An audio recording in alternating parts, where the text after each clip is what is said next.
Hello, can you hear me? Please tell me you can hear me. I've had fun. There's been technical issues after technical issues after technical issues. But the best bit is, none of it was my fault for once.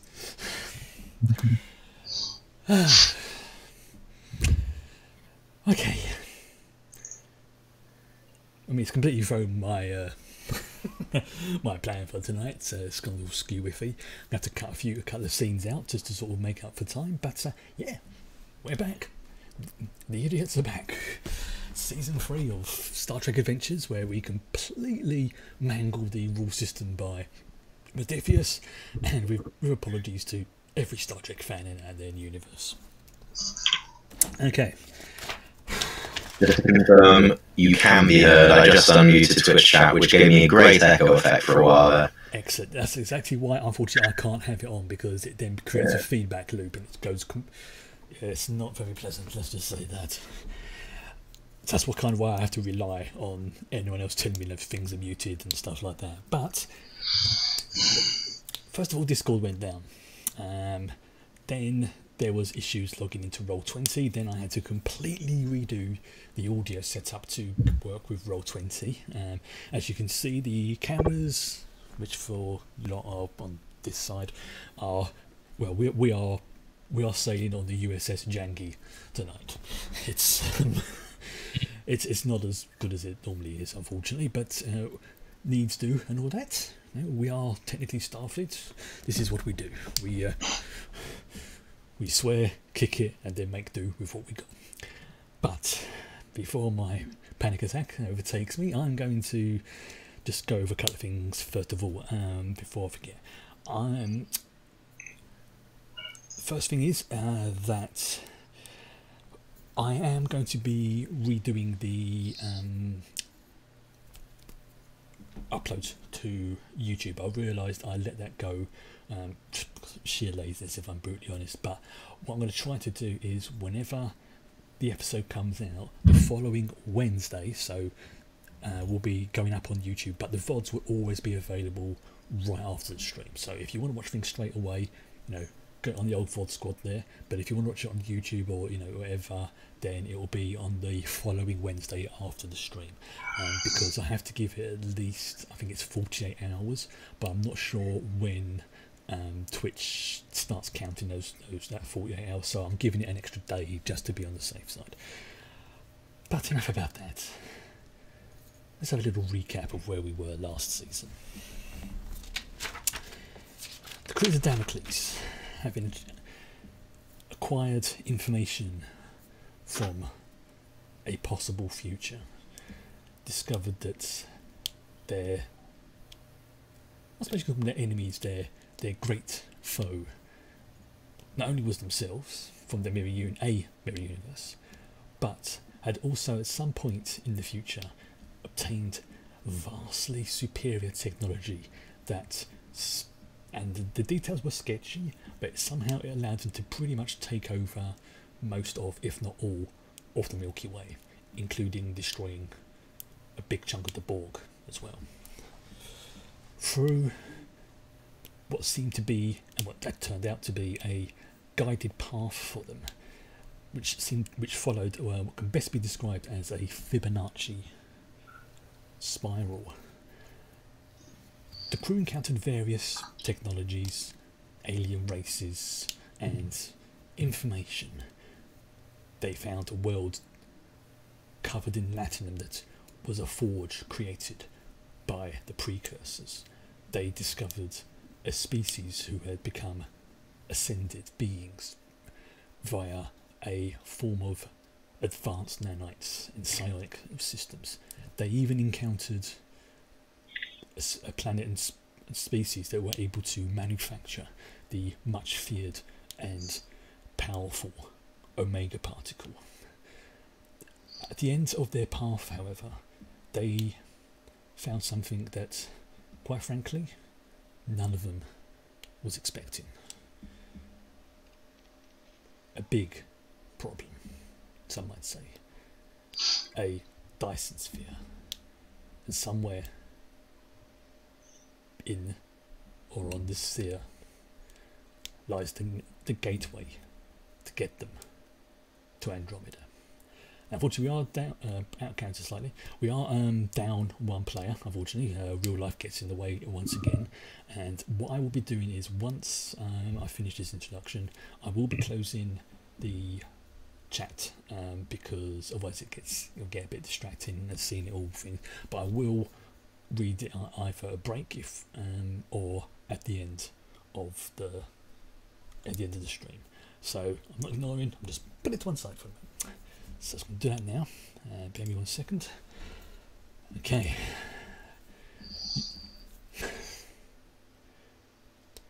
With all of you on the bridge, the Dyson sphere filling up the view screen, there is a hushed silence across everyone. The proverbial pin could drop. Captain Prur just turns and says, "You've got to be fucking kidding me. Wacom, how big is that thing?" Lieutenant Wacom is just staring off into space. Lieutenant Ricky leans over, sort of pushes him. "Sir, I think there's something wrong. He's gone all spacey." Pun not intended, sir. So what do you mean spacey? He's not mentally with us, sir. It's, you know, when he went all trippy before and he started talking about the prophets, he's got that look on his face again, sir. "Oh, son of a, it's all I bloody need." And you can almost see the vein on the side of Captain Prur's head, a bit like mine, starting to have the stressful today, start to twitch. Ricky, get him down to the medibay, because if he's profit tripping again, he's no use to us. We need to keep him somewhere safe. What do we do? I need some input, people. Davrin, Tolek, Tira, what? And he just, Captain's just pointing at the screen where it's behind the door and knock on it. The thing's as big as it's 200 million kilometers in diameter. And it should have an entrance. Well, can we scan that thing? Why did we not see it until we were right on top of it? I mean, that, you know, a thing that's as big as the orbit of Venus It's pretty hard to miss. Ross, we can't hear you. Could it be that you muted yourself? Hang on a sec.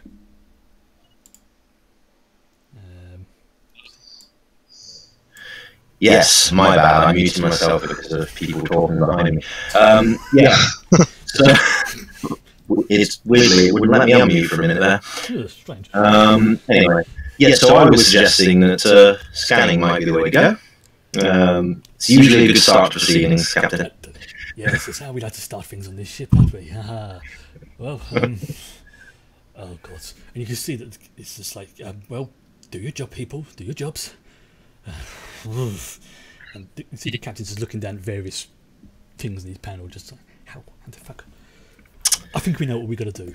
It's our the first roll of the season, and it's the scan.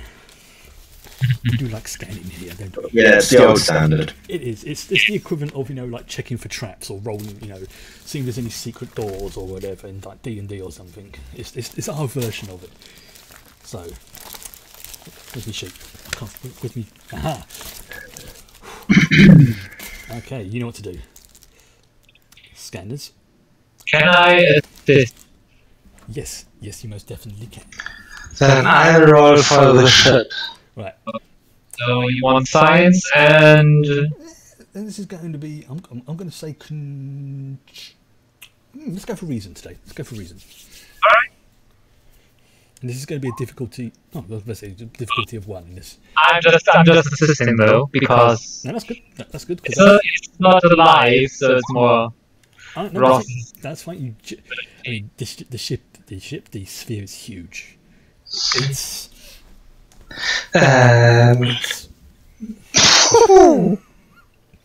Was that a test roll to see if it worked? No, Anna was assisting, therefore I assumed I had to be doing the actual roll. Yeah. What was the difficulty again? It was going to be a 2, but because of the fact that you're pretty much right on top of the sphere, it's reducing it to 1. But you passed it. It's not a problem. It's. And got all the momentum. Yep. Oh yeah. From what you can pick up, it's very, very difficult to actually scan the sphere itself. What readings you are getting back seem to indicate it's made from a form of neutronium. But your cursory scanners do pick up approximately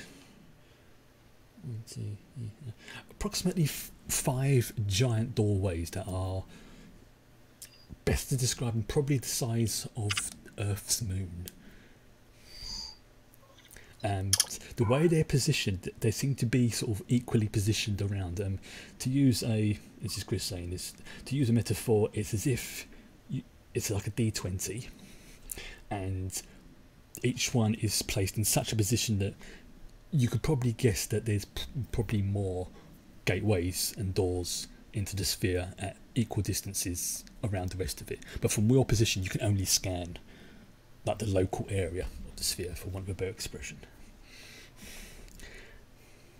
And so you guess that there's probably about 20 doors in total. And again, to use the D20 metaphor, if 1 is, for want of a better term, north, you would have arrived at, looking at the dice, you would have arrived at probably like 15 on the D20, to sort of give you an idea of where you are in relation to the rest of the sphere. I have no idea where 15 is in relation to north. Okay, it would be...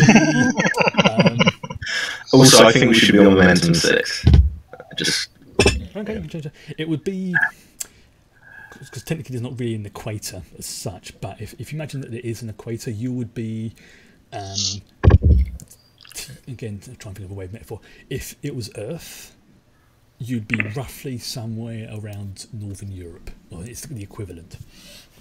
Right. So you've come in basically at that sort of angle.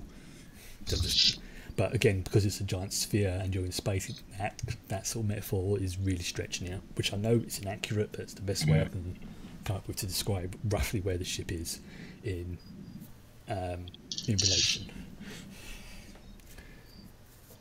So yeah, these gateways, which I think these gateways are big. I mean, they are literally the size of. You think that if Earth's moon was here, you could probably push one of those through it. Are we getting any kind of energy readings? Oh yeah, you are getting energy readings all over the place. There's a big chunk of omega particles scattered throughout the sphere.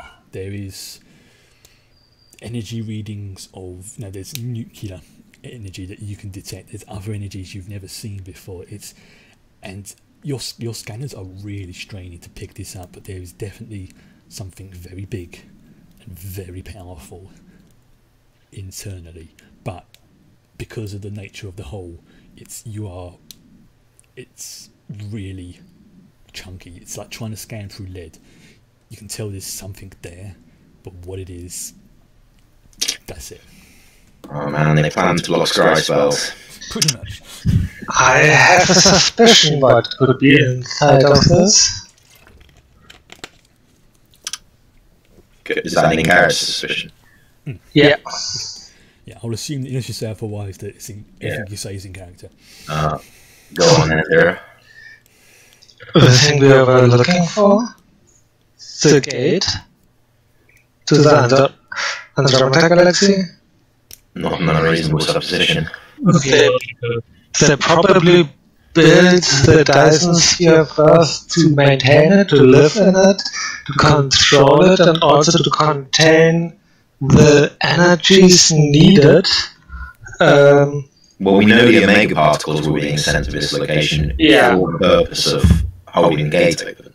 We're getting omega particle readings from the sphere, so that stands up to basic scrutiny, definitely. Yeah, it's the way the particles are. They seem to be roughly, again, it's not exact, but they seem to be roughly equally scattered all around the sphere. If that makes sense. Okay. Remind me, Chris, what were we meant to do once we found this gate? That was never discussed. Right, so we have three options. Okay. First, keeping the Bendrazi from using it, destroying it, and using it for ourselves.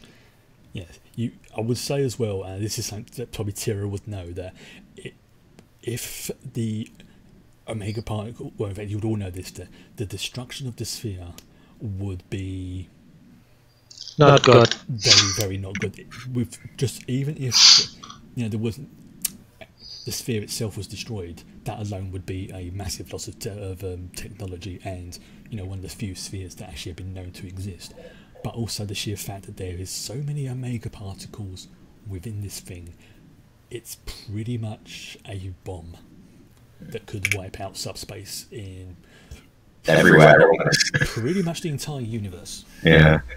Sorry, Tira mentioned Vendrazi, so I think now might be a great opportunity to do sort of a scan in the sector for potential hostiles. Okay.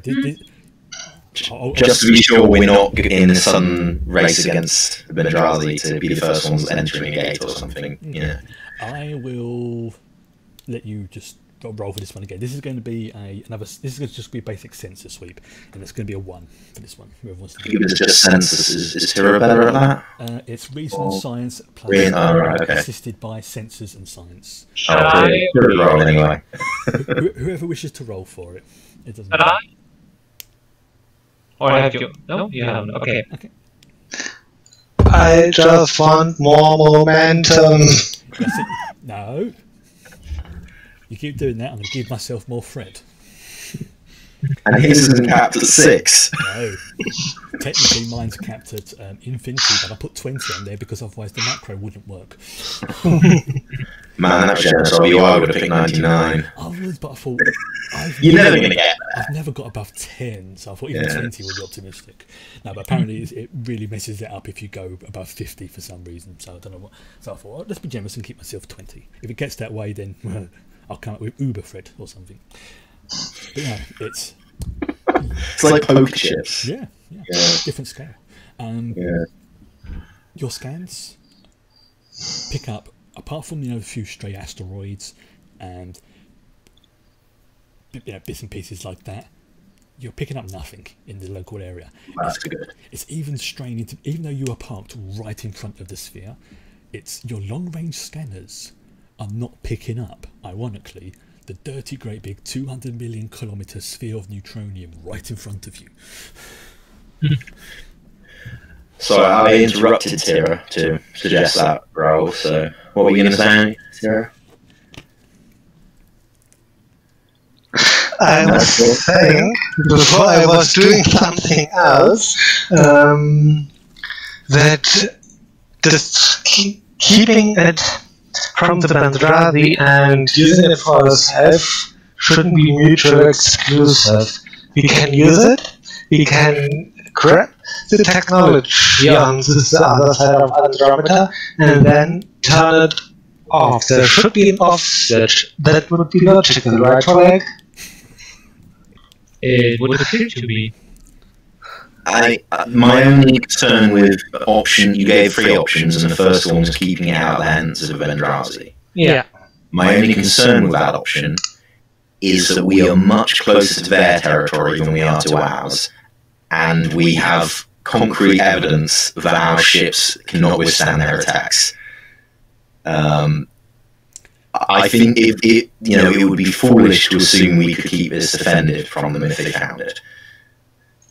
With the technology we have on board. Granted.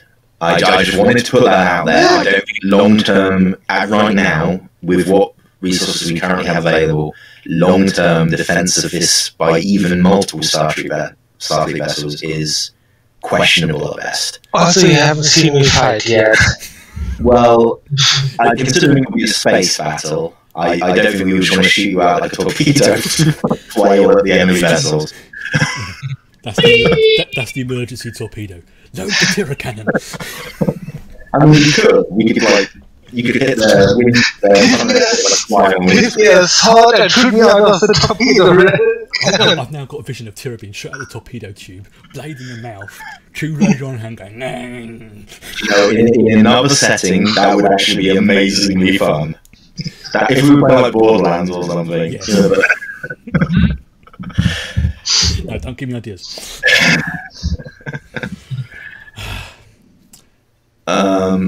The other we don't know yet that this is a two-way portal, do we? So we need to do more investigation before we consider bringing through whatever resources are beyond it. I will say to you, Davrin, is that every other Iconium portal and everything else that you have encountered before has normally indicated that they are two-way portals. Yeah. But this is a different portal. You don't, you correctly would say that yes, that we don't know. Yes, but there's a but we know that this is a two-way portal because of the future mission. The Bendradi got to Andromeda, got the technology, and got back. So it must be a two-way portal. Otherwise, they wouldn't have gotten back with the technology. The odds are certainly in that leaning in that direction. Yes, but no. Unless the second portal will bring people back. We don't know. We don't know. Although that's fairly unlikely considering the effort they had to go to build this one. I grant you. Anyway, I mean, the point is, I guess my point is we can't really, or shouldn't, in my opinion, make any decisions without further investigation. So I suggest we fly to or into one of these doors and see what's on the inside of the sphere. Yeah, you're not that far from one of the doors. It's I mean, it's again, it's pretty obvious. I mean, now that you've sort of angled the ship a little bit, you can see where it is, but it seems also to be made out of that same neutronium stuff. I mean, if you were flying through the edge of the system and you scanned with long-range scanners, you would not pick this thing up. It's practically invisible to normal scans. I mean, it's not invisible because obviously it's right there, but something about this metal, this neutronium, for want of a better term, is making it almost impossible to see exactly where you would be. At this point, Ricky comes back onto the bridge and he's like, "Yes, I've took Wacom down to the medibase, as you said, but yeah, he's in full-on profit vision mode at the moment. We don't know how long he's going to be. It's apparently the EMH said his records have got something like that before. He'll be fine, but he's just going to have to keep him not sedated because it might interfere with it.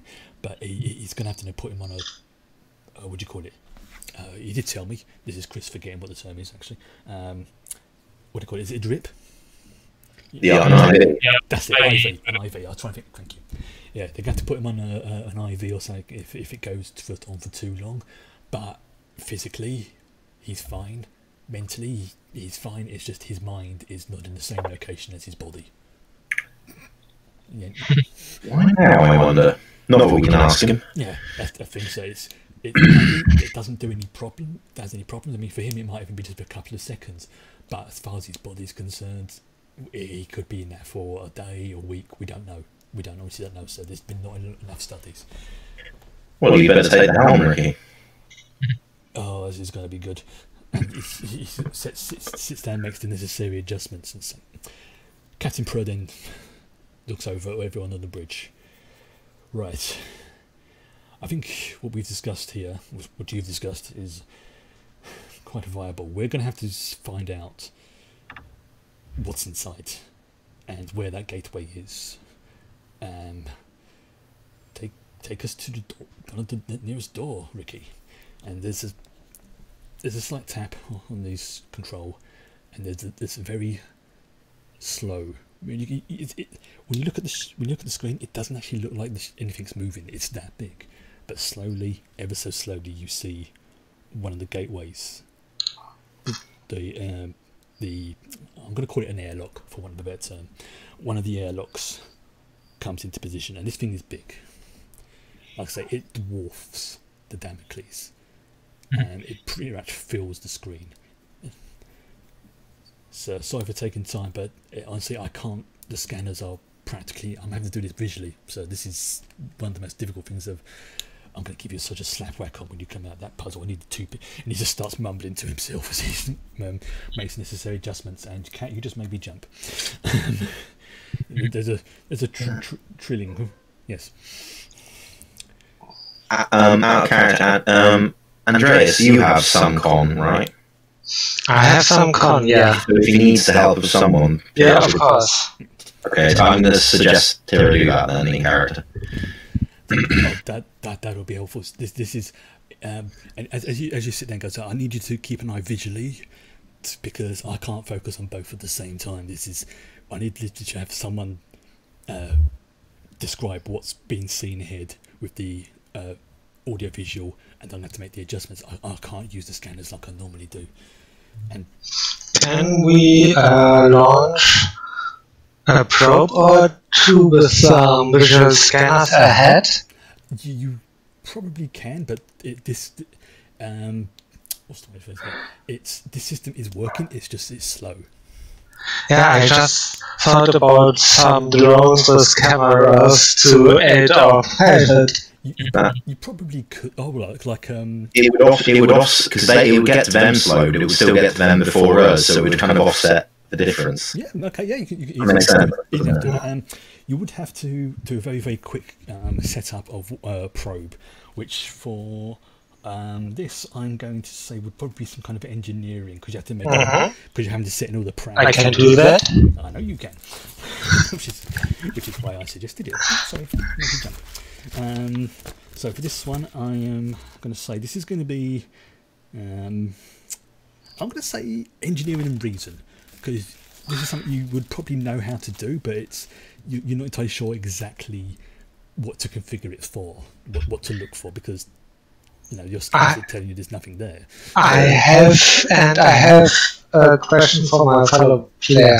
Should a jury make this? Jury rig would probably require. This is Chris saying. Jury rig would probably require you to actually physically go down and. Okay. What difficulty is it, Chris? This is going to be a 2 because it's not a standard procedure. How confident are you on that? Because I could help. You could definitely give an assist in this one. I could do it, but a little bit of help wouldn't hurt. Let's say it that way. I'm not terrible at engineering, Okay. so I can assist there. The cat almost fell off the desk. Okay, let's throw it. Do we want to spend a momentum? I will let. Okay. Well, we've got past the difficulty. I'm taking a threat. Yeah. Thank you. And something I will say as well is last couple of seasons I wasn't using threat as much as I should have been. Oh man, I was just thinking, well, a threat's no problem. We never use a threat. Basically, the whole point behind threat is it's GM's momentum, and I wasn't really using it. That's going to change. You were taking it a lot. Oh yes. Yeah. No, because it was more. I was using it more as a gauge. It's like if you get over X amount of threat, something would happen. That kind of thing. That's quite a good use as well, actually. That's how I was using it. It was, but I wasn't actually using it in such a way, like momentum. But that was like a little house rule I came up with that. Just like, okay, if you get over, let's say 5 threat, this is going to happen, and that's something I'll probably be using as well. Because it's just like your house rule I came up with just for myself for certain events. But anyway, I'm done questioning. Yes. Now, although this is a unusual procedure, you do get the little camera drones sent out, and they are struggling to pick up anything from the sphere. If it wasn't for the airlocks, you would pretty much be seeing nothing. But with your combination of Tira helping, Ricky focusing on controls and the camera drones, you do manage to get the Damocles, I'm not going to say perfectly in the middle of one of the airlocks, but you haven't crashed into the sphere, so that's good. I have another weird suggestion. Go ahead, Tira, says the captain. So, why are we assuming that no one is in the sphere? Good point. Because we can't say if there is anyone inside or not. But you have a very good point. It would be rude just to try and, not knock on the door, as it were. Should we go on alert, Captain? I would say let's go to Yellow alert. I don't have a yellow alert button, okay, so I'm putting this in blue alert. Okay. Plum alert. I don't have a yellow alert button. Although it was on brown alert earlier, but that's another thing. Let me guess, the yellow alert will start on Tuesday. Yeah. Yes, let's go with that. Okay. So, how are you going to metaphorically knock on the door? All hailing frequencies, standard procedure greeting message. All languages, including Welsh? Yeah. Of course. Yeah. It's a big dwarf joke, I do apologise. And including binary. Very good. I'm not even going to get you to roll for this one because it's standard, it's standard greeting protocol. It's just literally just push a button. There is pause, and you get back what can best be described as an acknowledgement. It's not a verbal one, it's not a message, it's just the whatever computer or whatever entity is now aware that you are there. It's just basically it's as if, again, to use the door metaphor, it's as if you've knocked on the door and someone's gone, yes.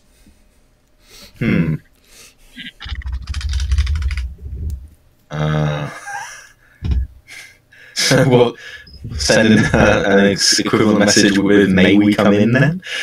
Is that actually what you're going to put? I don't know. I mean, well, yeah. I let the computer do automatically handle translations, I guess. Okay, yeah. Introduce ourselves. We are from the Federation, USS Damocles, blah blah blah. Maybe. Yeah. And that's how Damocles says it actually. This is diplomacy at its best. In some languages, that's considered a great compliment. In others, It's an insult. you will then have to do it to death. But Would you say Klingon through that. there is a text reply comes back. Simply acknowledge Damocles.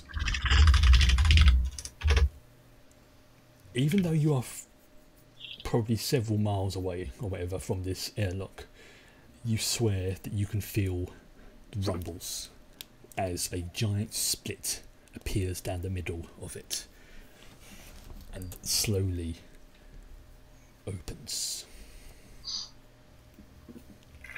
Invitation or a trap. So, yay. It takes a little while, but I mean, this gate, is to say, is big enough to fit the moon through, but it doesn't take long for it to be wide enough to fly the Damocles through. I mean, granted, Shutter? Shuttle.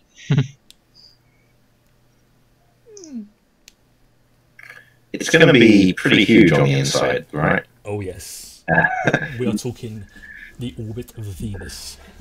Yeah, but our shuttles have warp capability And higher impulse drive. I will also say to you, and this is something that Tira would definitely know, going to warp near something of a mass, especially the size of a Dyson sphere, is a very, very bad idea.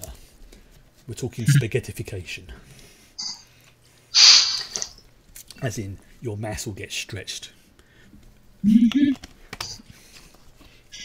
Sounds wild. Let's do it.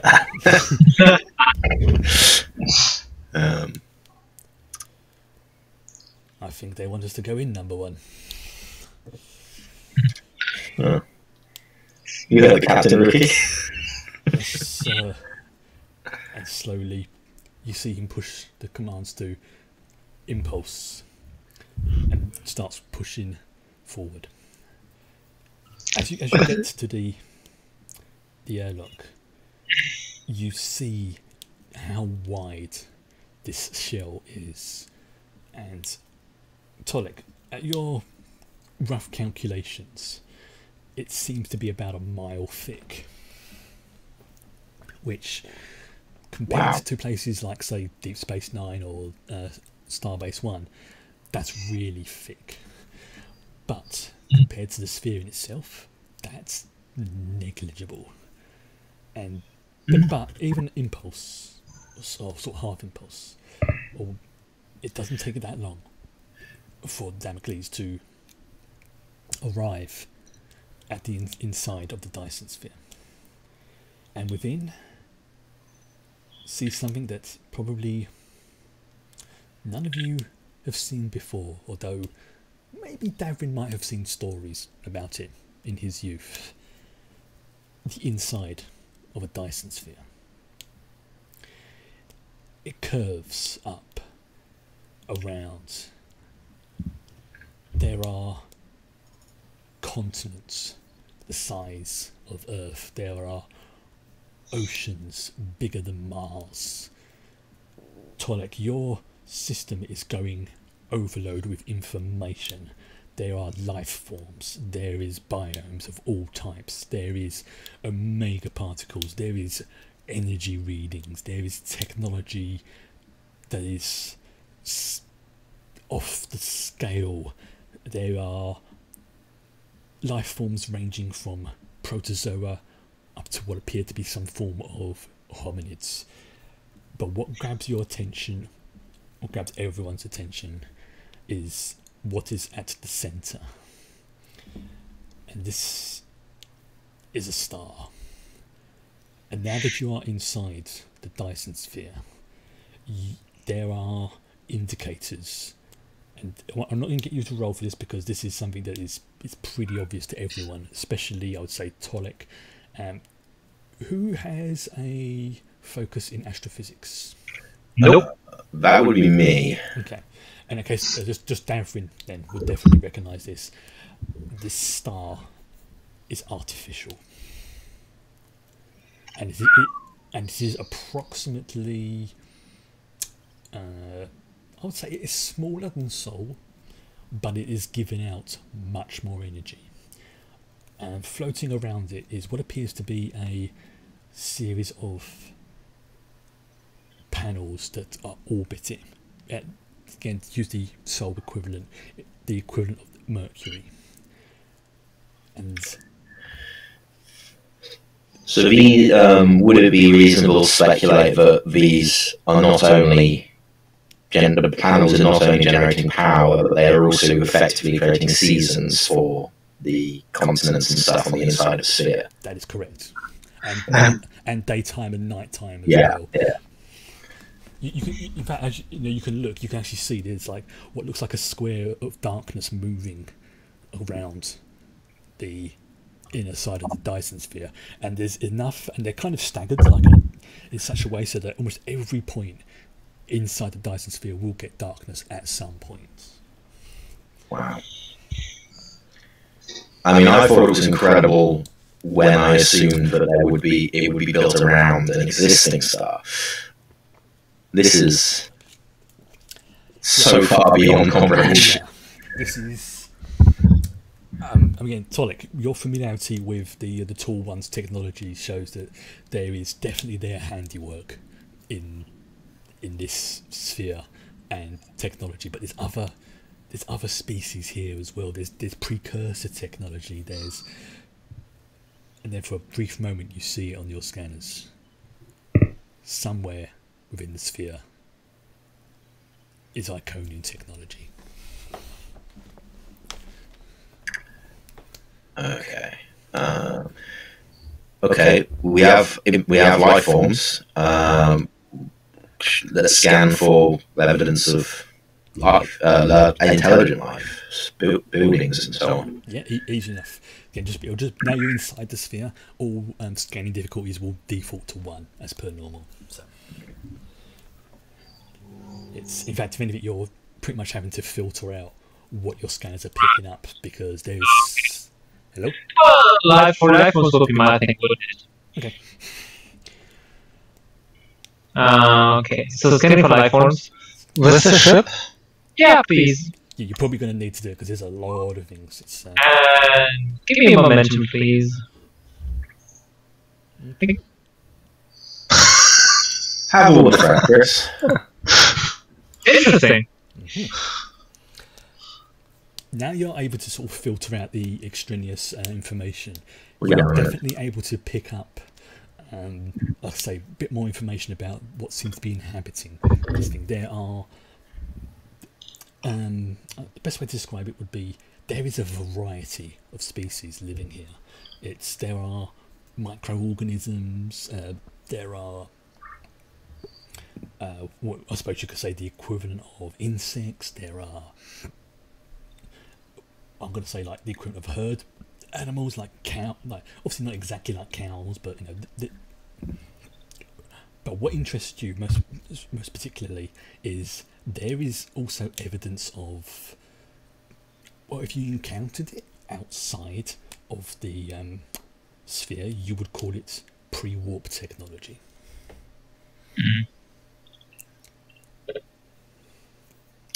Wow.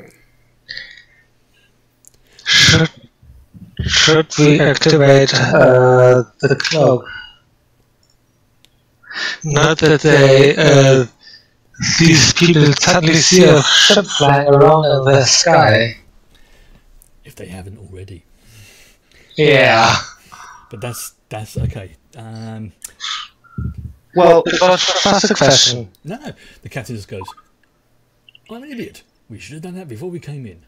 I mean, how the entrance that we came in through Yes. is through the sphere, the same sphere that is also the oceans and the landmass and so on. How far are we from the nearest landmasses? As able to scan, you can see that there is, I'm going to say below you for want of a better term, even though this direction is going to be so whiffy here. So below you is where the gate that you came in from. Yeah. Not behind you, so not below you.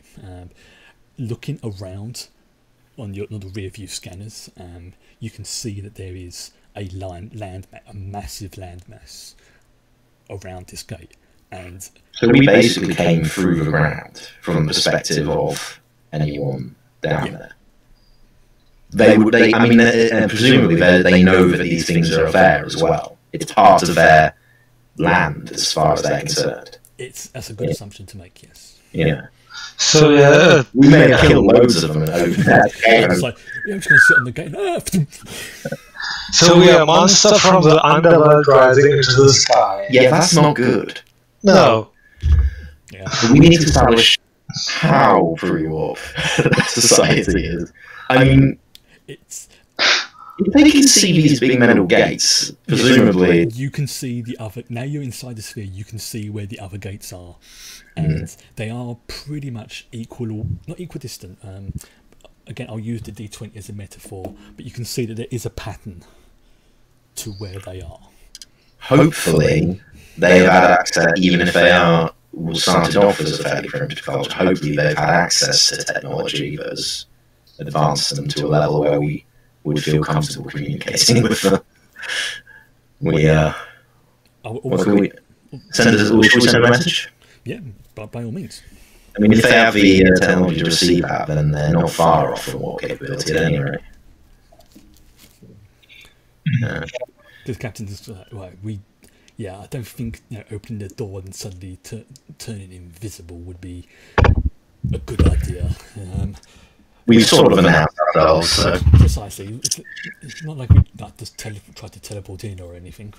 Oh dear, that'd be an unpleasant thought. Trying to teleport through, transport through a mile of neutronium. Tolek, what effect would that have on the transporter beams? Do you know? Presumably, they would be scattered. Not exactly scattered, but the people would reach their target, but they would be rearranged according to a chaos theory. And also there's a good chance the neutronium would actually absorb the matter stream. So that's not right. Exactly. No. Captain leans over and sends out onto his control panel, sends out the classical standard greeting in all known languages, binary, Cutting Klingon, Federation standard, the whole works. There is a first moment, and you can actually see a few seconds after you send the message, the gate, the airlock that you came through, is now starting to close. Yeah. You get a audio message come through. Please stand by.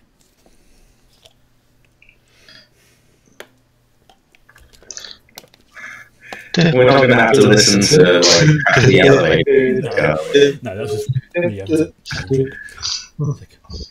Or that's the same 10 seconds of a song played over and over again. We're sorry to keep you waiting. Interrupting it. 10 seconds. Connection established. Greetings. And you recognise that this is the same voice and speech pattern that resembles the virtual intelligence you encountered on the Omega world. Yeah. It's not exactly the same, but it's got that same connotations and the way it speaks and everything. It's like, does your vessel have visual capabilities?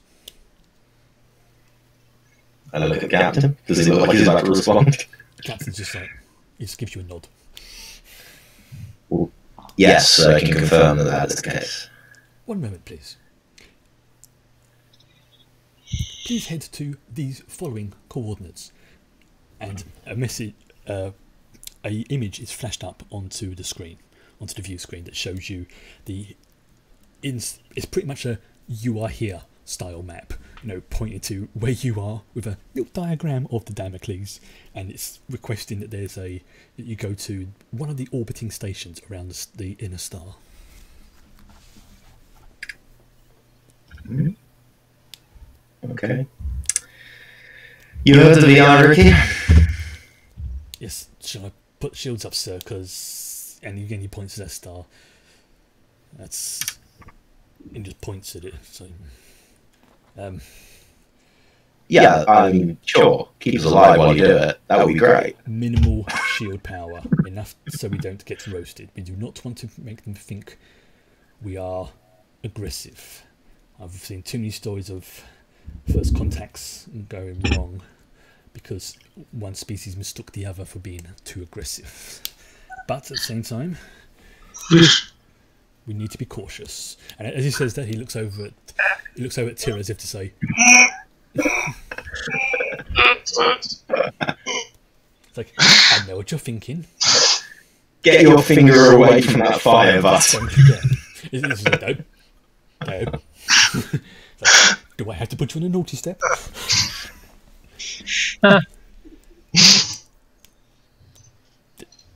The ship moves very slowly within, well, I'll say very slowly, but because you do not want to go to warp. Impulse, it's slow compared to the speed you're used to. But as you're heading in that direction to the given coordinates, you see just how impressive and, for want of a better term, majestic the inside of this sphere is. You're seeing mountain ranges that are bigger than Everest, canyons that are more impressive than the tear on Mars. There's even ice areas that have resemblances to Andorra. Not exactly, obviously, but enough that you could honestly, you think you could spend some time there, and you wouldn't, apart from if you look up, you wouldn't feel like you wasn't at home. I bet they won a prize for that. Oh yes, yeah, especially the fjords. you won an award. Hitchhiker's Guide to the Galaxy there. As you get closer and closer to the star, you can see that these panels are massive. They are probably about bigger than Earth itself, because this thing is big, this star, but in comparison to Sol, it's smaller at the same time. But you start to notice that there is on one of the panels a protuberance of some kind, which looks like it's, if you had to hazard a guess, it's probably about a good 10 miles across. It looks like some kind of installation. There's windows, there's what you believe to be antenna, and there's it looks like a space station that's been stuck on the side of one of these panels. Again, you get the message come through. Please,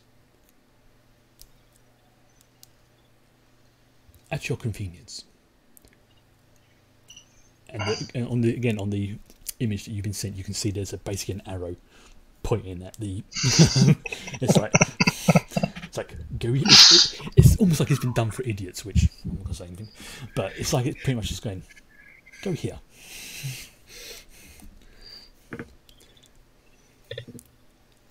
And as you're getting closer, you're noticing, as I say, the different technologies, and there is a very strong signal of Iconian tech coming from that complex.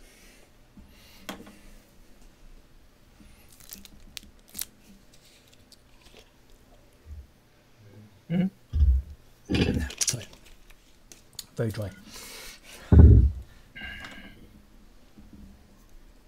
Put us into orbit, Lieutenant. Sir, you know exactly what I mean, Ricky. Don't make me demote you again. In orbit of that. The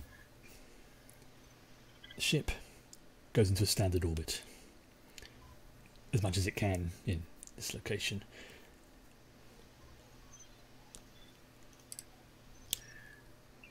And the captain's just...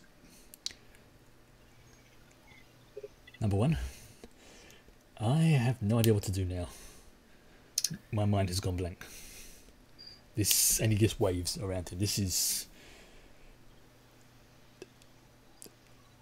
honestly, I have no idea what to do right now. I will take an awaiting down, sir, and try and communicate with his virtual intelligence. If it's anything like the last one we met, it's going to be perfectly friendly. That's a good sign. Shall we take the last one with us? The what, say? We didn't take the VI. No. The VI, I mean. But shall we take Archie with us? Oh, well, that wouldn't hurt, probably. If Archie is willing. Yes, indeed. Although he is artificial intelligence, he is technically still a citizen, although he is a member of the crew. Dalek, if you would go and ask him personally, I think this is something I don't feel comfortable broadcasting across the comms, if you understand what I'm saying. Yes, Captain. Dalek will start to make his way. Okay, he's like... Meet us at the shuttle, Dalek. Agreed. Very quickly cut to Dalek in his lab. Archangel. Dalek, have we discovered the sphere? We have entered a Dyson, as you're aware. A Dyson sphere and are about to make contact with a virtual intelligence. Would you be interested in joining the away team?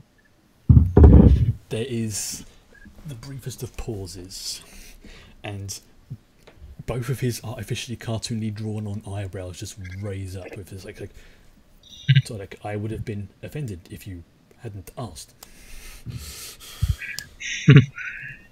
That was yes. a joke.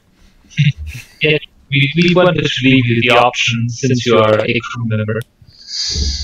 I thank you. I will meet you in the shuttle bay. It will take me one moment to take the necessary items that I will require.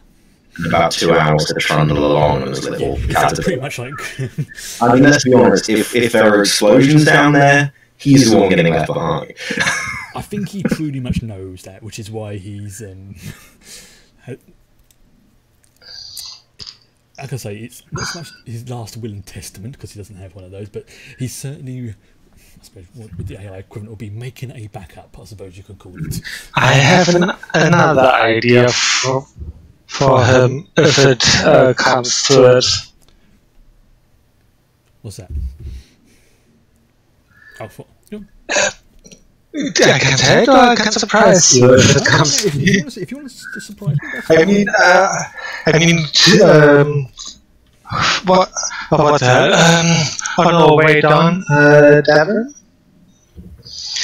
Yep. You are the same opinion that this whole thing is controlled by the VI, right? The what? That this sphere is controlled by the VI. Is that the tool? Yeah, basically it's the same. The computer is the one that's... Oh, the AI. Yeah. Oh, I was thinking you were talking like a species name. No, sorry. Yeah. Oh, okay. The computer program is... call it computer to make it easier. Certainly. Yeah, certainly this facility and the actual sphere itself. Yes. And it let us in easily without any problems. Yeah. So it would be right to presume that the Bendrazi will get access easily too. Unless, and please don't tell Torek that I have this idea, we use Archangel as a new computer program as control for the Dyson sphere. Davrin frowns and thinks. It already once controlled the station ship thing and says, let's consider that a plan B, or possibly C, D, all the way down to Z. I have thought of that, and I think the first thing to do is try and persuade this AI, the Bendrazi, about news. If that fails, then we can consider... I'm just considering options. Yep. I'm also thinking about how we blow this whole thing up, destroying the galaxy. More like the universe. The other thing is here, for all we know, Archie would actually be willing to stay behind and make that sacrifice. We shouldn't necessarily take that choice out of his hands. Because he is a sentient life form. It's been ruled kind of in the same way that like Data is. He just has a really, really crudely made body. Yeah. In fact, to that point that the voice in my head just said, necessarily was a bad word choice there. We just shouldn't really make that choice for him unless we feel compelled there is no other way. Of course, it's just an idea to keep in mind. Okay, I'm keeping it in mind. I'm going to skip things forward a little bit. Not going to worry about the shuttle flight over. It's tense. Archie's in the background there. There's the captain's sent along first as well as a backup, and he's kind of almost having a shocked look because this is so beyond anything he has seen before. But you think that I suppose you could say the time he's spent on the Damocles has opened his mind a little bit, but this is still way beyond anything he has even considered, dealing with. Living for his tetracell white. He's got his yeah, he's pretty much like he's on that double dose at the moment. So yeah. But the shuttle, which is named the Eisenberg. Oh. Yeah, there's a little tribute there. Docks with the orbiting space station. Well, we're talking not even space station. It's the orbiting station quite easily, and I don't want to say organic, but it has a sort of metallic organic feel to it. Not tendril, but I don't know what the term would be. Grapple, I suppose it could be. Takes the shuttle and helps to bring it in. Like sort of. So it's sort of like a cable just appeared outside of the thing. Yeah, that's not bad of something. Yeah, it's like almost like a tow rope. Like it doesn't even like sort of damage the ship. It kind of just grabs hold of it and then gently pulls it in. Nanomachines again. Definitely, it's got that nanotech vibe to it. You cannot see anywhere where it's where there's a join, and as the shuttle is brought into land, it seems to melt back into the ground area around. We might be able to get Tollick a bucket to go over the space. Space go over the bucket. Got the wrong way around. All this nanotechnology makes me wonder about the origins of the Borg.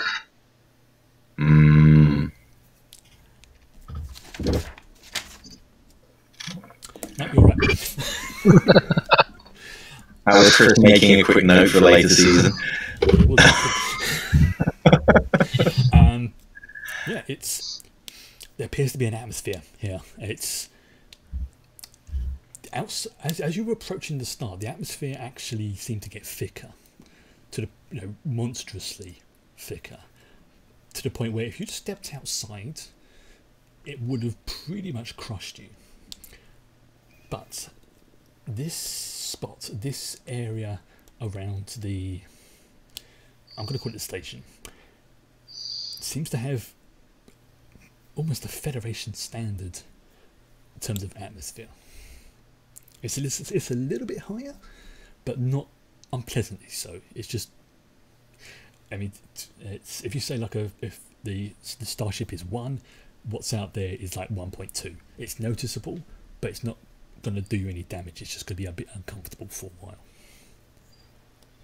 There's no microbes, there's no contaminants, there's nothing in the atmosphere to indicate that there's any danger at all. There's just an open door right by your shuttle. Everybody ready? As ever. Okay. First, how you feeling? He looks around. Either this is going to be a boring day or a glorious one. He just looks at you and you can see he's got that kind of, not bloodlust, but it's definitely like, either way, today will be victorious. It's very likely to be boring, and I certainly hope it is. But if it is not, there are few people I would rather have by my side than yourselves and Tira. As he goes, thank you, and he gives you a slap on the back. And this is, that's going to leave a bruise. Ouch. And if it's get boring, I'll meet you in the gym later. He nods. It's just like, this will be a glorious day. And he's first out the shuttle. Onwards to glory. And that's when I'm going to take a small break because I need to go to the toilet. And I think it's an appropriate thing. Going to be back in a couple of minutes. Won't be that long. It's literally just a toilet break. So, fingers crossed there'll be no more technical issues.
Right.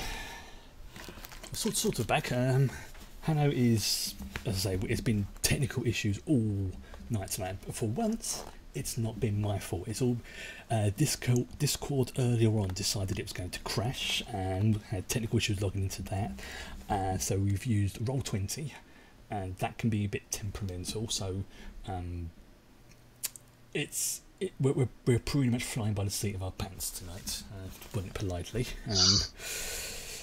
I almost crapped myself earlier when Andreas said that Discord has gone down. It's like, don't say things like that. But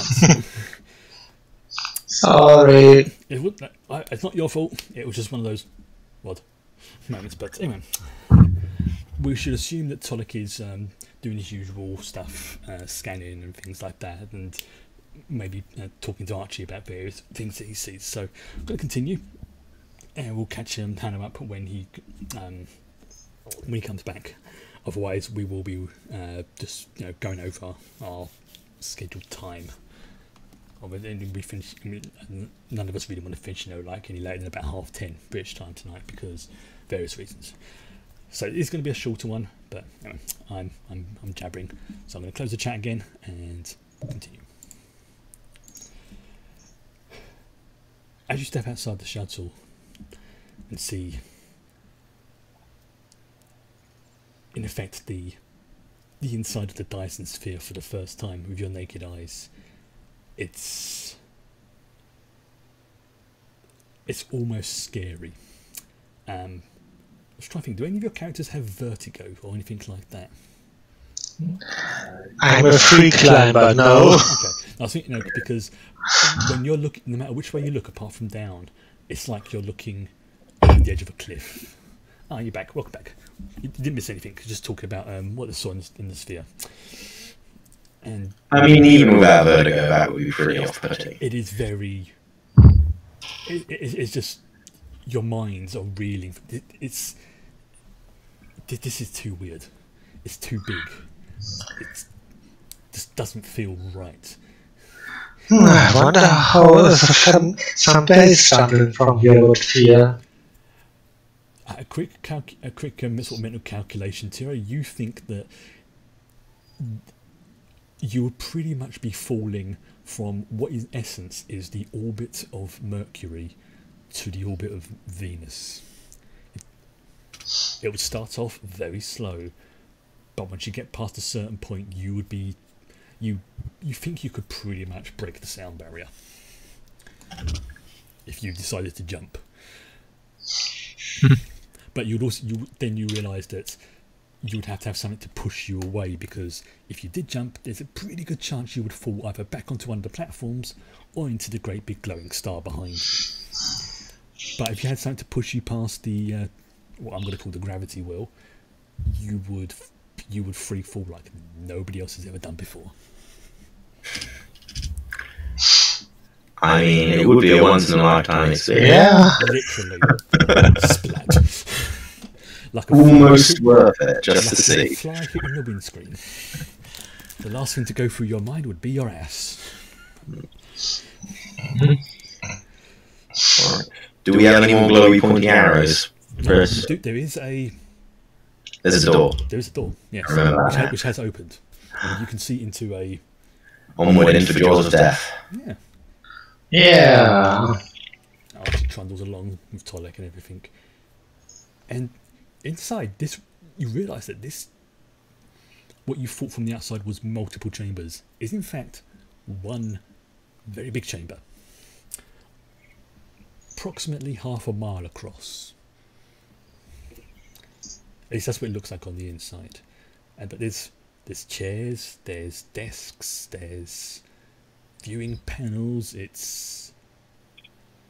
But what gets your attention first of all is the slightly glowing humanoid figure standing in front of you. Approximately 7, maybe 8 foot tall, but matches 100% the tall grey aliens that you encountered before. The ones from the Omega world. Greetings, travellers.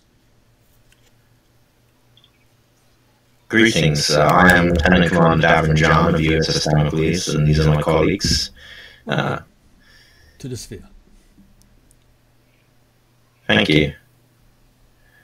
It is just staring and looking at you. It doesn't seem to have like any sort of emotional response, except when it's talking, and then it just goes back to being.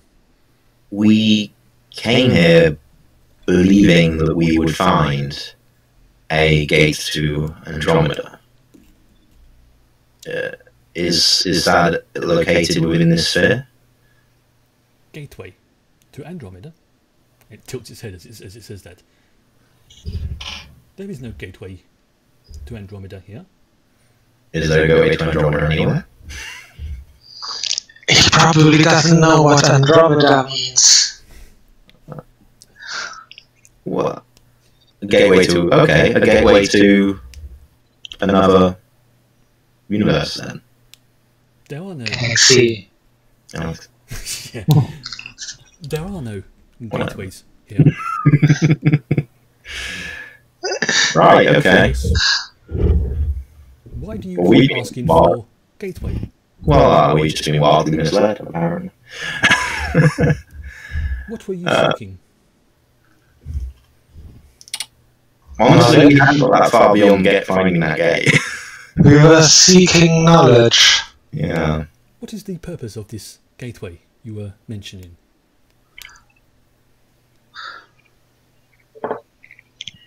To transport someone to the nearest galaxy from this one? As you say that, there's a sort of that is what she was asking about. There's almost like a realization that comes across it. I understand now your query. There is, as I said, no gateway to this Andromeda. The sphere is the system used to get to this Andromeda. As I feared.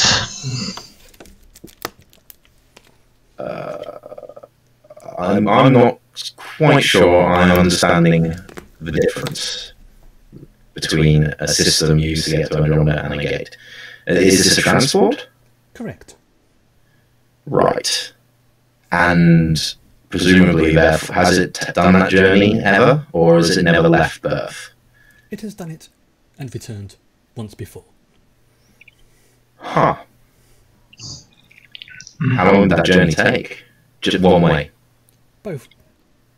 Calculating. And there's one moment, so using your warp scale. Warp 1000 takes 17 hours. I'm sorry, what? Wow. One question. When was it used? There's one time. Last time sphere was used for transportation was approximately, and there's a sort of ago. We believe this sphere and other facilities connected to it were created by species that we only know as the tall ones. The species that look like you.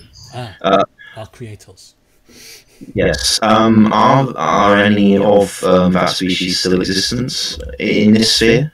Not directly. Their descendants are scattered throughout the sphere.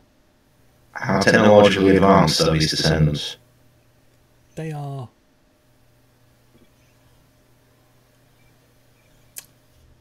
One moment. This is Chris trying to have a problem trying to figure out how to explain this. He's accessing data banks. Yeah, basically. He's waiting. No, that's... He's still on dial-up, that's the trouble. Yeah. I mean, come on, he's getting a signal from halfway.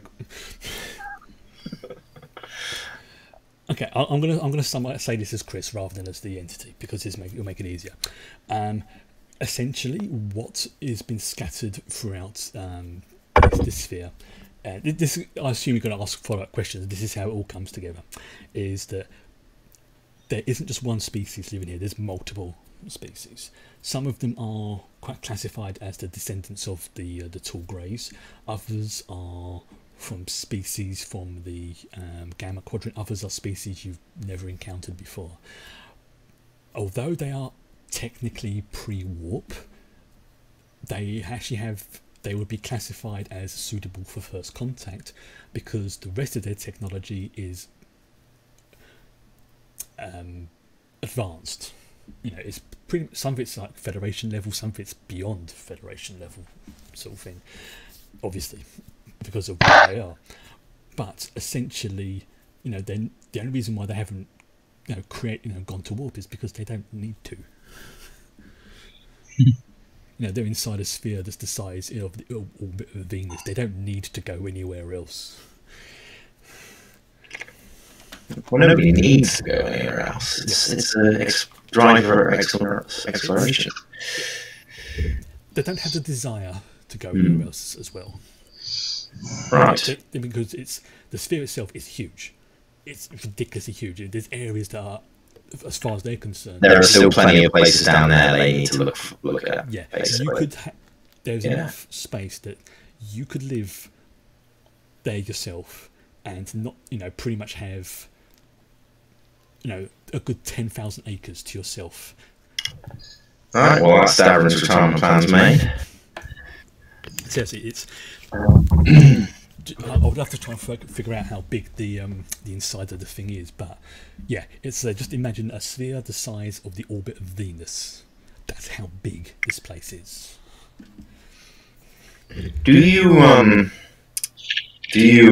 willingly invite any potential, or would you? I'm guessing we may be the first. Would you willingly invite any visitors into the sphere?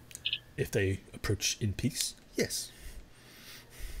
You see, there is a culture that currently are making war on ours. They're very aggressive, and we are concerned at the possibility of them accessing this sphere and technologies within it.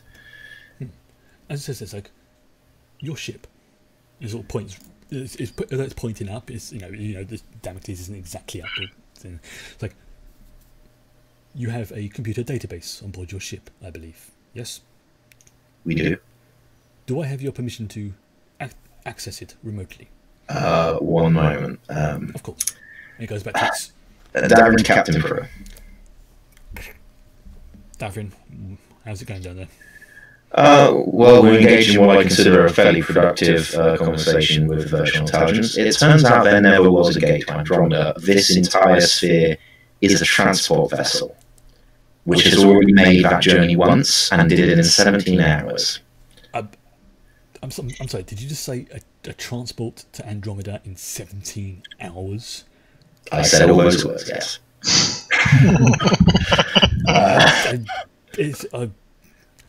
Okay, we can have this discussion when you get back. Yeah, but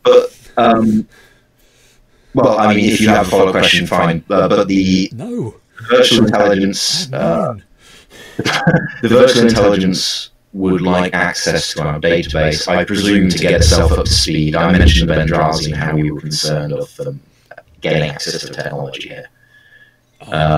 I am going to assume that this is the entity that is in some way in control of the sphere. Yes, it seems to be filling the similar function to the VI we met out our last stop. Oh, we don't really want to piss it off, so I would, if you can, try and get some assurances that they're only going to read from us, not going to, leave any nasty viruses or, wipe us over or, completely fry the computers. Since right. I won't hear anything from the chief engineer, who'd be most unhappy. But yes, as long as you can get assurances to that degree, then yes. Thank you, Captain. So, sorry, VI, do you have a designation? VI is acceptable. VI then, okay. You have read permissions for the database. Will you give assurances that you will not interfere with them in any other way? Of course, if that is your wish. Thank you. process is complete. Bendrazi. Yes, they are most aggressive culture. Unlike your Federation. Interesting. I believe that without the proper coordinates, they would not be able to find this sphere. And as I have mentioned, the sphere is capable of transportation. If they came close, we would simply move the sphere. That's a relief. Are you networked? We met another intelligence. Sorry, out of character. What was the name of the place? I didn't have an official designation. It was the power. It was designated in records as the Omega World. Okay, so in terms of describing it for VI, I would describe it as a power generator for this. Or? Yeah, that's a fair way of describing it. Yeah. So I'd say I explained we met this other VI at this location as a power generator, and I asked him, "Are you networked with that VI and other VIs?" Our communication was recently terminated, but not before the VI at that location sent us not a warning, but a indicator that you were on your way. I see. The only reason I asked is because if you're networked with other VIs for powering other facilities, not like this one obviously, but still very advanced by our standards, it would be helpful if you transmitted the warning about Bendrazi onward to as many other facilities as you could. That is not something I am capable of, as my functions are devoted to the sphere.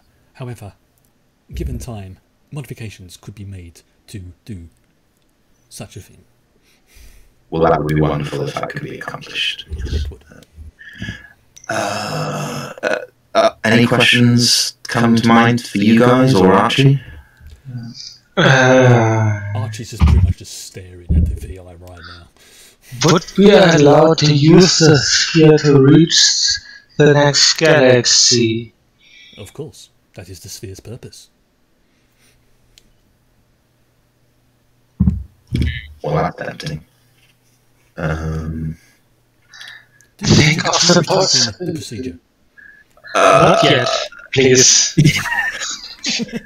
I think if you did that, our captain would actually have a massive coronary. You would be the captain. Oh yeah. No. Meanwhile, Captain Pros and the British go.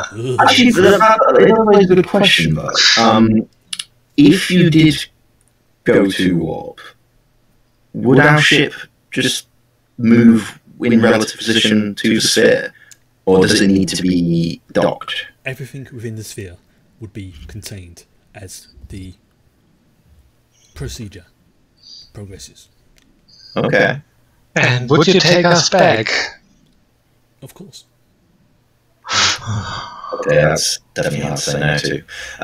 It's the AI. Sorry, the VI giving you is like, why would I not do that? So we noticed coming in that there were other advanced technologies here other than those created by your creators, including technologies from the species that we know as Iconians. Where does that come from? When the sphere design was, I'm trying to think, hypothesized. Again, that's Chris. Certain technologies were required to make the jump and drive to various locations possible. The sphere uses an Iconian gateway core to help breach the galactic barrier. It is also why we require the Omega particles to provide the power to do so. As you can imagine, this sphere needs a lot of juice in order to move. And it smiles at Davin as it says that. Yeah, about that. How much, air quotes, juice does the sphere have and it's available? How many trips could it make with its current supply? With current supply, calculating. Again, this is Chris working something out. With current supply, 4 separate trips can be made.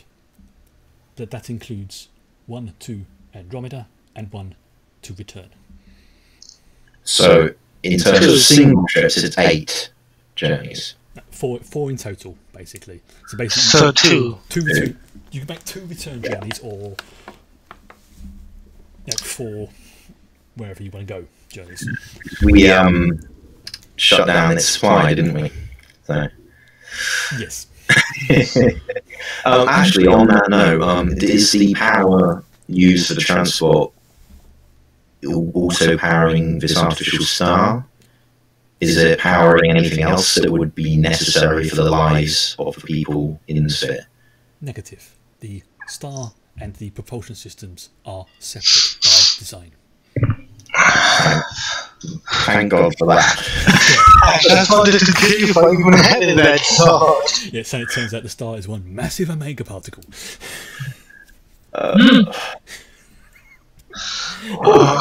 That would be bad. No, it's not. It's the it's as you say that a sort of hologram appears in front of the VI, and it shows you that there's the omega particles are pretty much scattered around equally the shell of the sphere, and you can see that there are what look like invisible lines, which it points out are the controls. So the entire sphere is controlled from this facility. It is my purpose to make sure that those who inhabit it are kept safe. Likewise, the journey is as safe and comfortable as possible. All I require is authorization. Procedure. I presume you would have no issue with us going back aboard our vessel and communicating this with our captain. Not at all. Please. In the meantime, I meet our own artificial intelligence, Archie. I'm sure he would love to discourse with you. And the tall thing just like looks down at Archie. Archie looks up at it and says, "You are Archangel, are you not?" Correct. And you to every AI knows each other. No. He's had access to our database. Exactly. Tell me, how have they treated you? They have been, in their own ways, kind, considerate. They have treated me as if I was one of their crew, despite a couple of pranks and japes. And as I say, his hand raises up and points to the drawn-on eyebrows. And a few stickers that have been placed on his back, but they are more of acceptance rather than to cause discomfort. The VI just looks at it. Very well. I shall await. And just goes back into sort of standby type mode. Do any of you want to stay down here?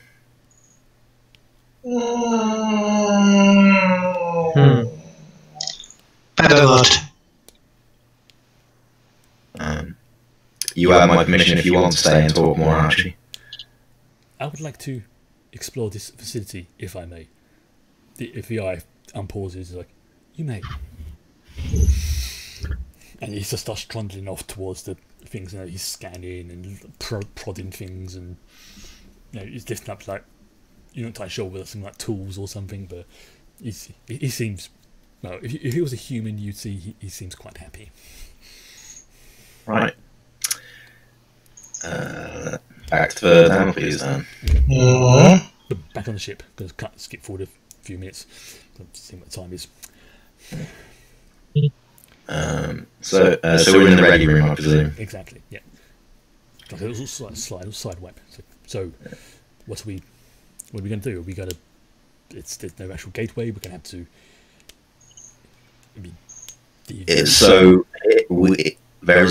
Considering we cut off the power supply, there is enough power remaining in this vessel to make 4 single trips or 2 return trips.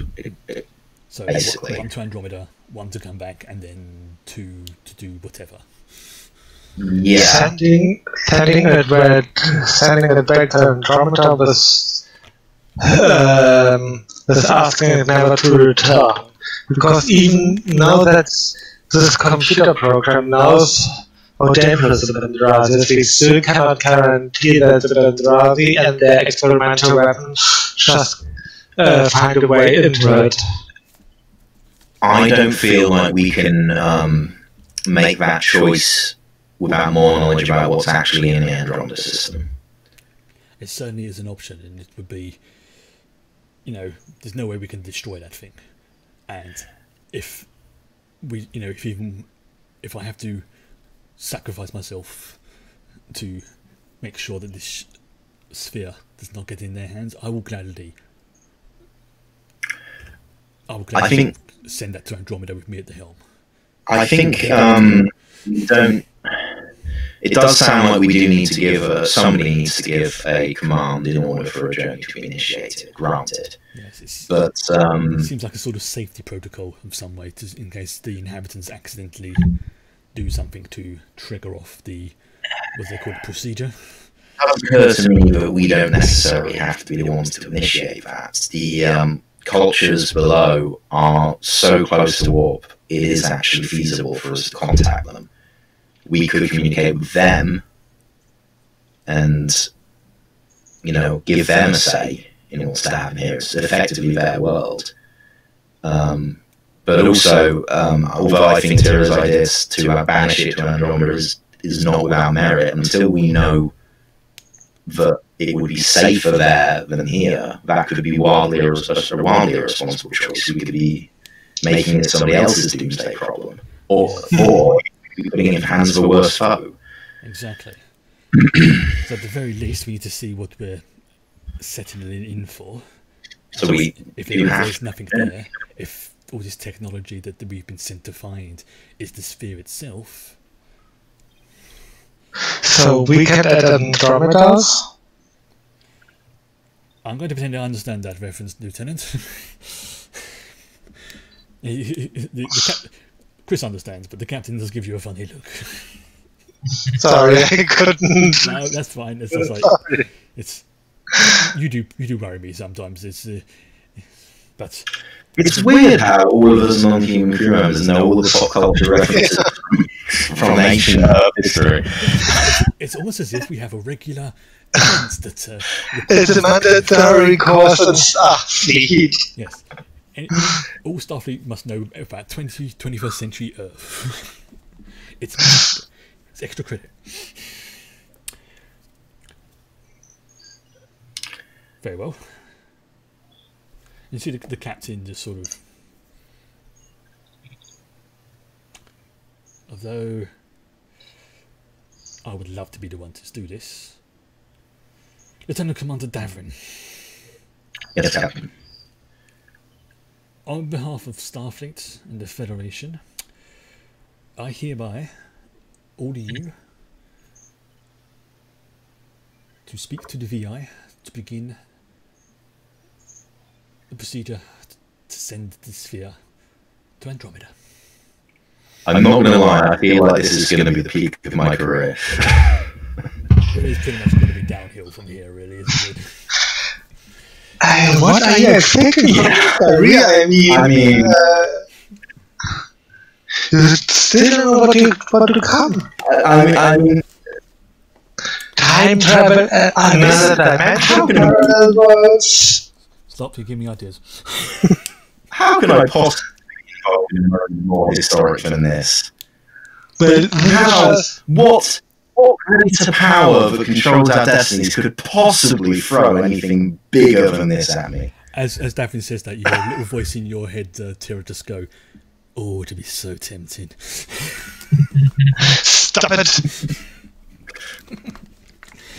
It's just like the briefest of, "Oh, it would be so tempting right now." I mean, that was both Ross daring Chris and Aaron daring the universe. So let's see what happens. Okay, again, I'm just going to cut back to the control room. I'm not going, because you pretty much, it's safe transport. You can even transport down. You brought the shuttle back, so it's all fine. Chris? Yes. Just a second. Andreas, could you say something? Andreas? Yeah? Yeah, yeah. I don't hear anything. Oh, I did. Yeah, I did as well. Huh. Check to make sure you haven't muted him yourself in Roll20, because I've done that. Can you do that? Yeah, you can mute other players. Oh. When you're sick of listening to them. Yes.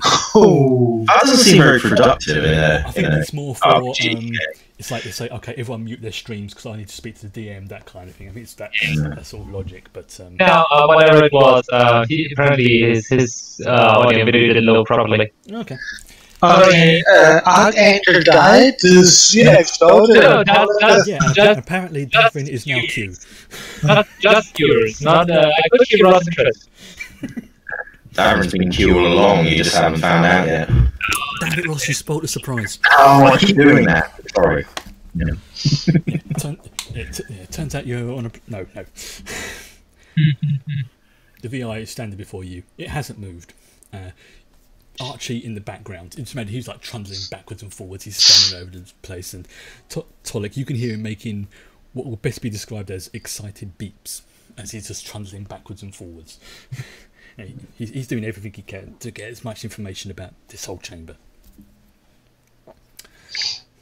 VI? Yes. Take us to Andromeda. Procedure begins in 5, 4, 3, 2, 1. You don't feel anything. But then you feel something.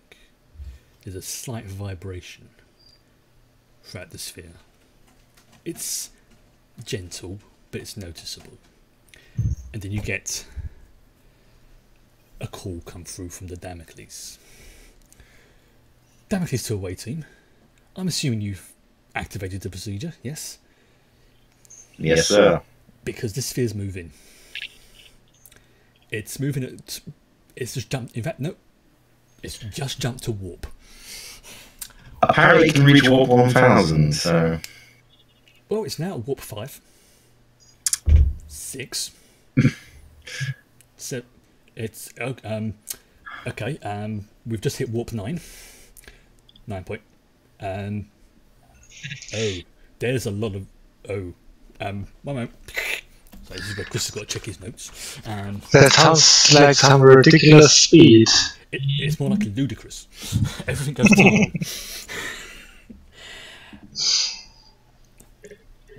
We're at warp 9.9 with 13 nines after it.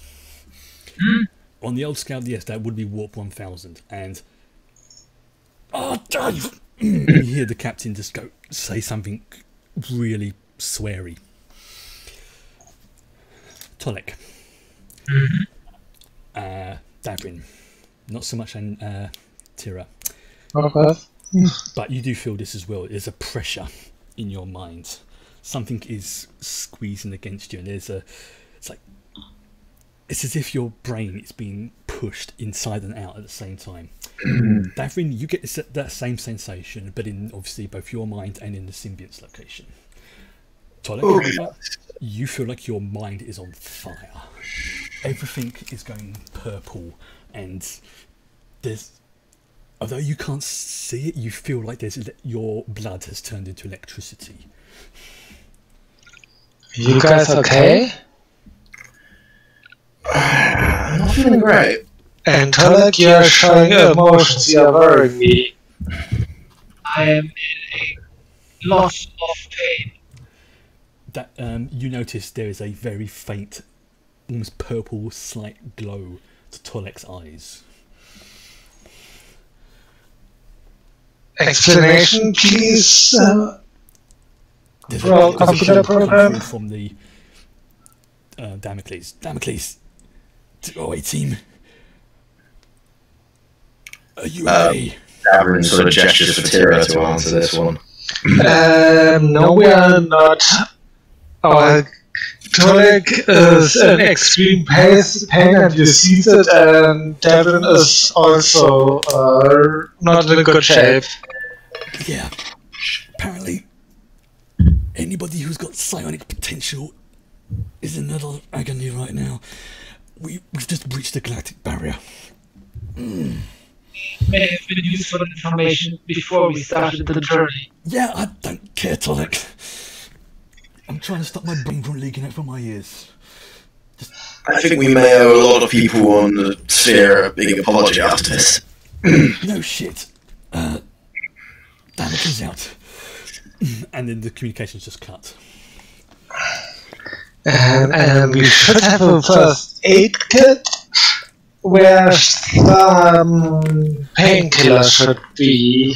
Tolek, as the pain is slowly starting to subside, and in fact all three of you feel this, you feel like something is watching you. It's not a physical watching, it's like something old, something ancient is observing you, but it's getting further and further away. So eventually that sensation just stops.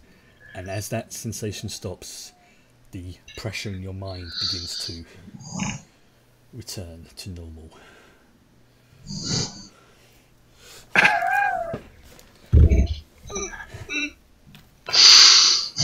Damn it, Chris. Oh, the best is yet to come. Yeah, I succeeded in my will save. Either he has just made the Grey Old One the canonical now version of the Star Universe, or we've just passed the Reapers from Mass Effect. I'm voting for the Great Old Ones. Maybe a little from God on me. I mean, basically the same thing. I mean, yeah. I was voting for the Great Old Ones because Devin said cannot get any bigger than going to Andromeda. I'll explain to the crew off stream what I'm referring to, because it's just a little throwaway thing, but I'll explain off stream to them about it. That's not the focus. Not yet. Not yet. Yeah. That's for when we jump the shark. That's just a little. All I will say is, if you read some of the books, I think they're called the Q Strike books, you might have an idea of what just happened.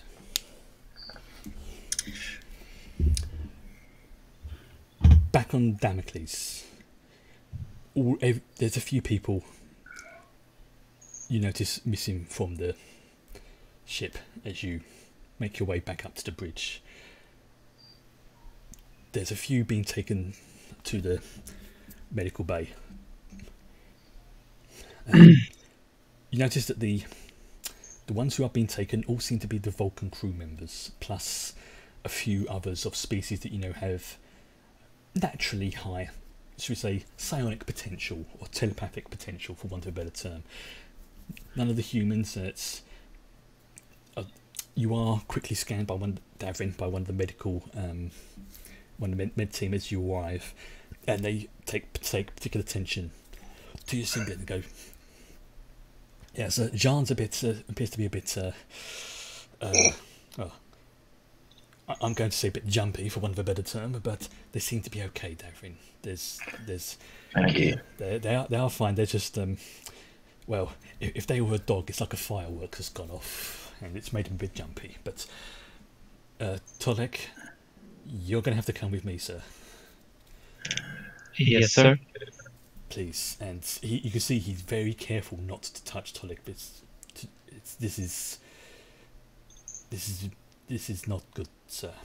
And he escorts you off to the medical bay. Oh. As you two get onto the bridge, you see that the captain is sitting there. even Ricky's massaging his head, and First seems to be the only one not affected. He's just... How are you feeling, Devon? Can you take the control? The con? Yeah. No, the command, because... Oh, yeah. Look at our captain. The irony is, Devon, if the MH is correct, I think actually the symbiote has helped you. Then go rest, sir. And he just falls forward. As he does that, First immediately just grabs him and pretty much fireman carries him over his shoulder. So, thank you, First. First, bring him to the medical bay, take Ricky with you. I'll take the con. Agreed. And he just picks up Ricky and throws him over his other shoulder. He just stomps off to the medical bay. Not even... he doesn't even seem to like... If he's straining at carrying two people, he's not showing anything. He's First. He doesn't show that kind of emotion. This is his job. This is what he does. He looks after his crew. Davin to EMH. EMH, yeah, I'm rather busy. Please be quick. I understand you're busy. That's an understatement. Once your immediate emergency is resolved, we're going to need something to dampen the effects of this for the return journey. Yes, that'll be... oh, that's not good. We're going to need to put him under... I'll tell you, I am sorry, Commander, but it appears that one of the crew members has seemed to have developed telekinetic abilities. No, give me the... And he just cuts off. I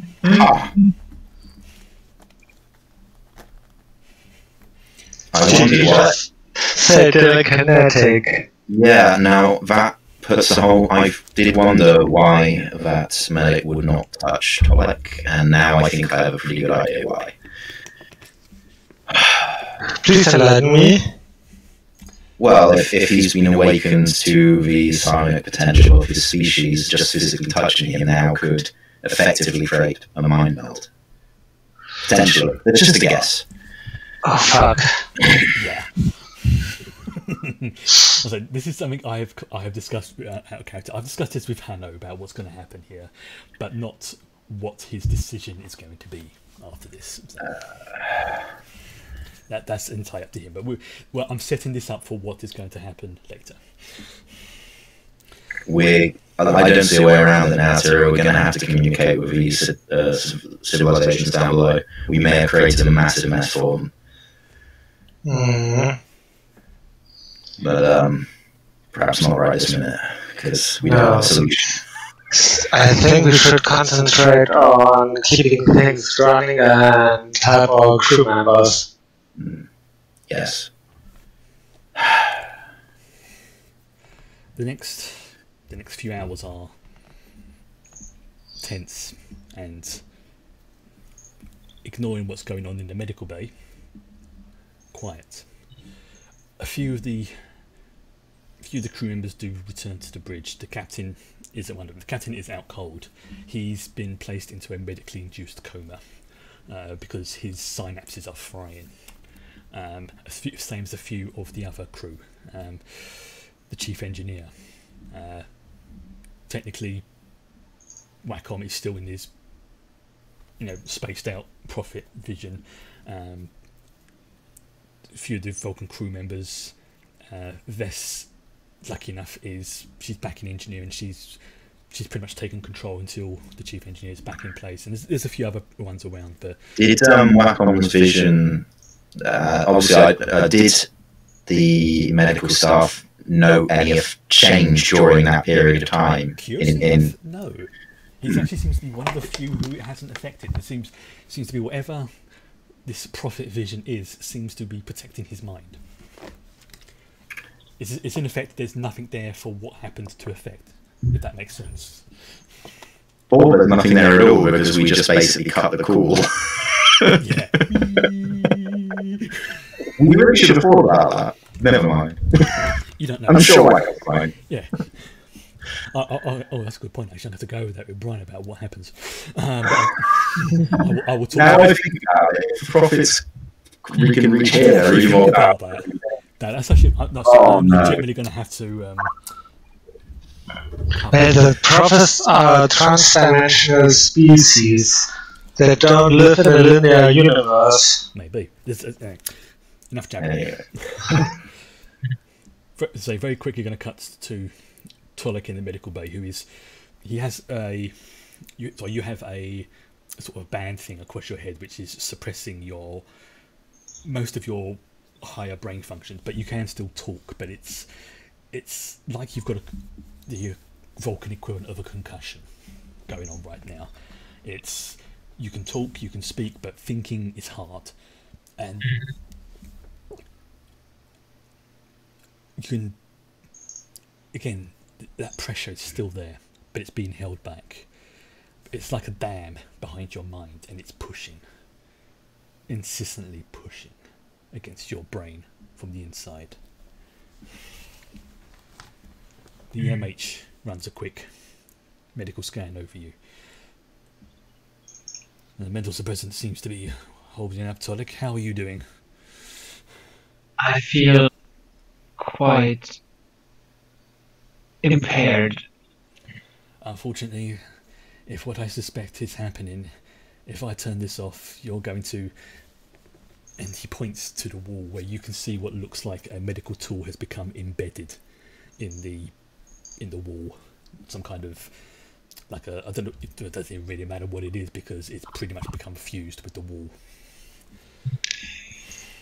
Yes, I understand the necessity. Unfortunately, I will not be able to release you from to and the image is just paused. Like he's not moving. EMH. He's just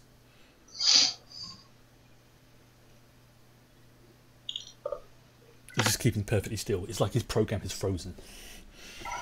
Computer? No response.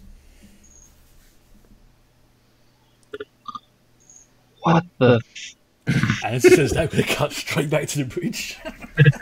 It cuts off just at the moment. And Hero doesn't hear them!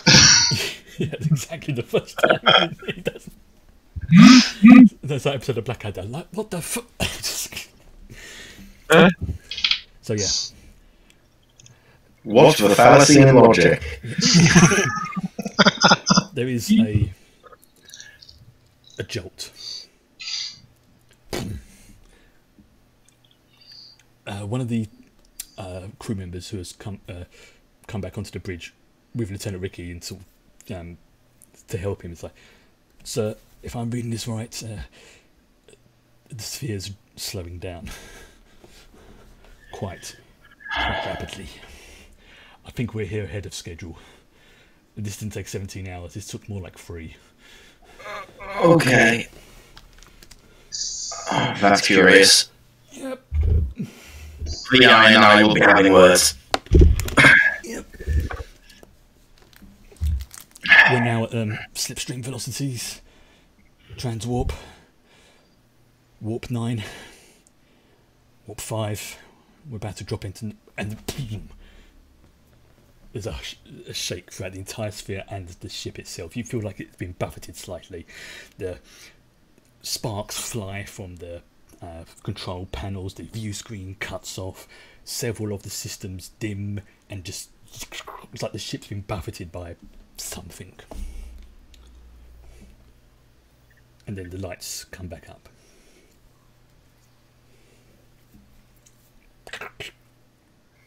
On the screen, it's just crackling. Can I try to get it working again? Yeah. With some re-energizing the power couplings? Say the technical. Go on, say it.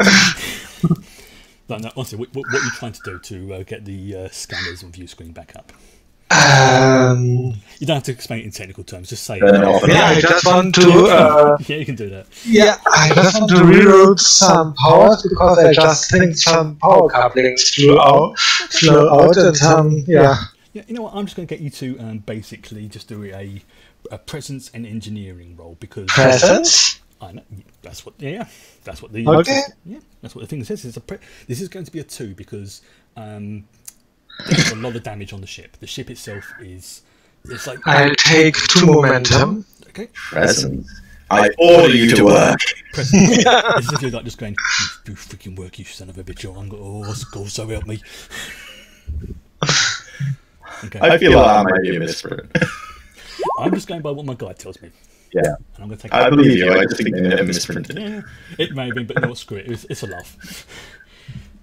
You see that? In fact, no. I'm going to use one of these threats now. The system will come online, but it's going to take a little while to reboot. And it's pretty much going to have you, as David Ross said, you've pretty much turned the system off and then back on again. It's having to go through the thing, updating it. You can see the little progress bar going. And then it's stuck at 30%, 30%, 30%. Installing update 1 of 7 million. Contacting Federation database. Not found. Presumably on something like a Starship, you have to carefully turn each individual thing off and on. Yeah. You don't end up killing everyone. No, it's you cannot just turn the systems on and off as such, but pretty So it's going to be a long cycle of doing lots of different things. Yeah, exactly, making sure that one particular processor is not being overloaded and all that nonsense. But essentially, yeah, that's what you're doing. You're rebooting the system. As you see it come online, and you see that it's like we're going to get audio first, then we're going to get visual, because audio is quite simple. Man, it's like trying to set up the stream earlier, isn't it? Yes, it's funny enough. This. Life imitating art, imitating life. Sorry. That's a philosophy with a Vulcan. Well, we almost got a swear out of them earlier, why not? Technically you did, you just didn't hear it. Yeah. As the system starts to slowly reboot, you do notice there's a signal. Something's trying to hail you. Okay, patch it through. You've definitely made a connection, but the language you just do not understand. Okay, in that case, hail, yeah, let's get a line through to the VI, maybe they can translate it for us. You have no response from the VI. Shh. We are still in the sphere, right? Correct. Yeah. Basically, it took everything in the sphere. Yeah, I just was wondering from where the communication came. Good point. Is it interior to the sphere? Yeah. Yeah, basically it's something outside the sphere has communicated with the sphere and passed it on to you. If that makes sense. It's like the sphere's acting like it's... Yeah. And Okay, we need to... we could reroute powers to the communication system and to the universal translator. Yeah. Let's try it. Okay. It's going to be the same again. Presence and engineering. Whoever wants to do this. Please, computer, do this. Yeah, that's pretty much what you're doing. You are asking the computer, it's like, please work, please do this. You are praying to the machine spirit to work. Difficulty? This is going to be a 2 because it's again, there's a lot of fried systems on the ship right now. Spend as many momentum as you want, we're basically at the end of the session. So you know what's going on. I'm taking 1 momentum because why not?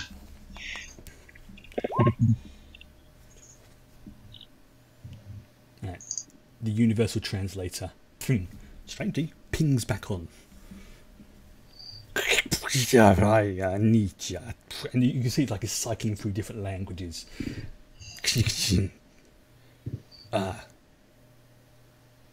Finally, we have communications established. You took your sweet time getting here. Oh shit! I'm sorry, I didn't mean it. As the communication establishes, it seems to boost the signal, and grainy as it is, you see on the view screen.